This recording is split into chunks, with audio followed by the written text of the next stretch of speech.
Welcome to DEFCON 3. I'm KT McFarland. The unraveling security situation in Yemen is pitting Mideast regional powers against one another, with Saudi Arabia backing deposed President Hadi and Iran supporting the Houthi rebels.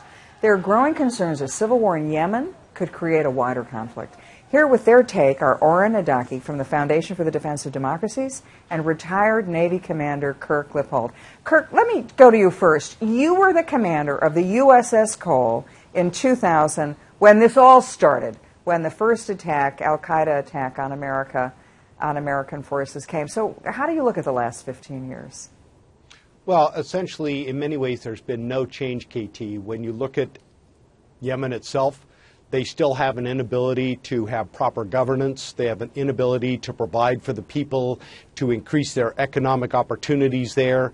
And what you're seeing is a disaffected minority in the Houthis eventually saying enough and begin to move against the government. They immediately got support, since they are Shia, from Iran, and essentially toppled the government, driving President Hadi, who had pushed President Saleh out of power about a year ago, down to where he not only left government, but abandoned the capital, and now has apparently even abandoned the port of Aden where the ship was attacked.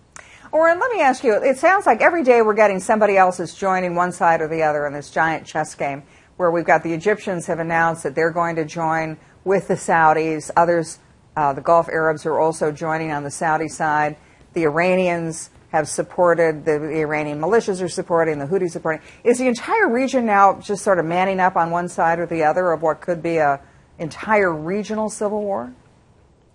I think to a large extent, yes, Katie. What's going on right now across the entire Middle East is that the sort of absence of U.S. leadership and U.S. power has created a power vacuum in the region, where other specifically destabilizing actors are trying to fill that vacuum. So the Saudis and the rest of our Gulf allies have been deeply concerned about the situation in Yemen for a long time. The Houthi rebels have been militarily expanding and have, really taken over much of Yemen so far. And they've been doing this with direct help, as you mentioned, from the Iranians. And by the way, the Iranians have been shipping weapons to Yemen as early back as 2009, and that has been in direct violation of UN Security Council Resolution 1747, passed in 2007, which prohibits any Iranian weapons transfers of any kind to any actor or state in the world.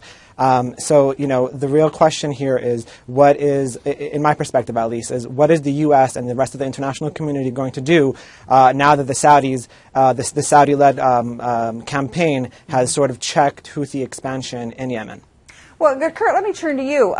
If Iran has been planning this for some time, does Iran have its eyes on Saudi Arabia? Does this conflict spill over from Yemen across the border into Saudi Arabia so that potentially even Saudi Arabia is thrashed by a civil war? Well, I think what you're seeing is that Iran is taking strategic advantage of tactical decisions that are being made. If you look over the last decade or several decades, they have expanded their influence, initially with a proxy Hezbollah in Lebanon, recently propping up the government of Assad up in Syria.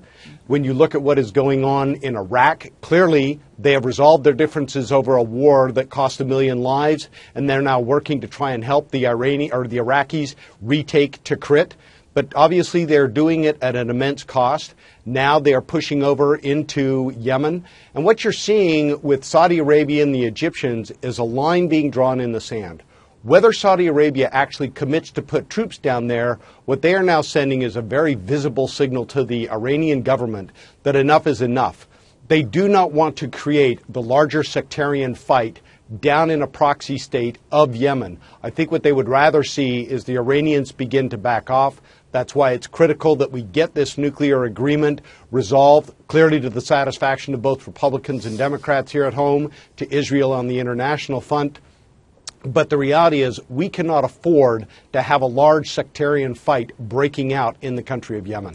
Okay, Oren, you mentioned where is the United States in all of this. The United States is now negotiating, as Kirk said, the United States is now negotiating with Iran over Iran's nuclear program. How does this affect the nuclear negotiations? Truthfully, the nuclear negotiations with Iran do not address a myriad of different dangerous behaviors that Iran has been doing for many, many years now.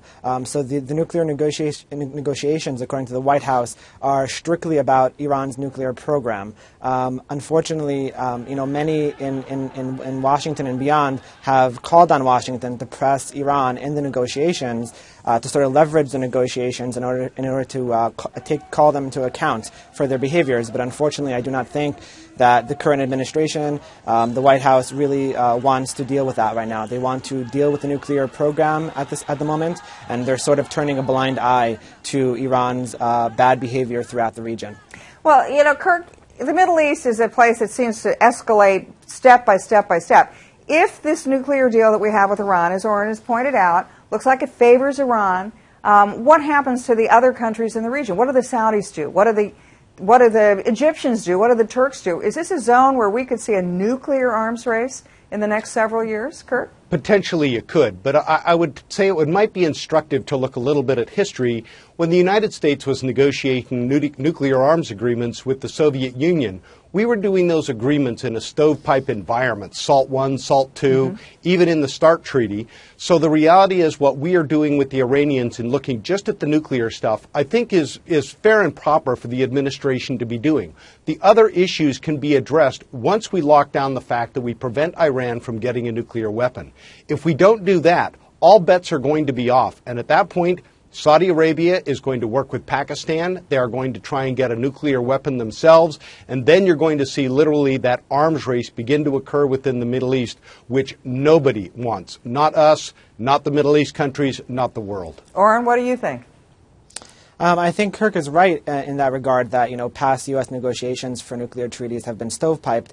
I think part of the problem here lies in the fact that Iran knows that the U.S. wants this nuclear agreement very badly, and it almost seems, in the course of these negotiations, that the U.S. does need it more than Iran in a certain sense.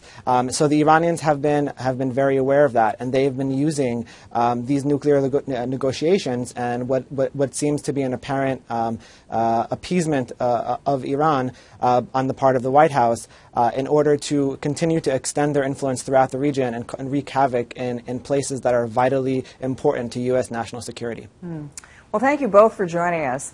And for all of our viewers, check out foxnews.com for more on the situation in Yemen, the increasing and exploding civil war, and also about the Iranian nuclear negotiations. I'm KT McFarland, and thanks for watching DEF CON 3.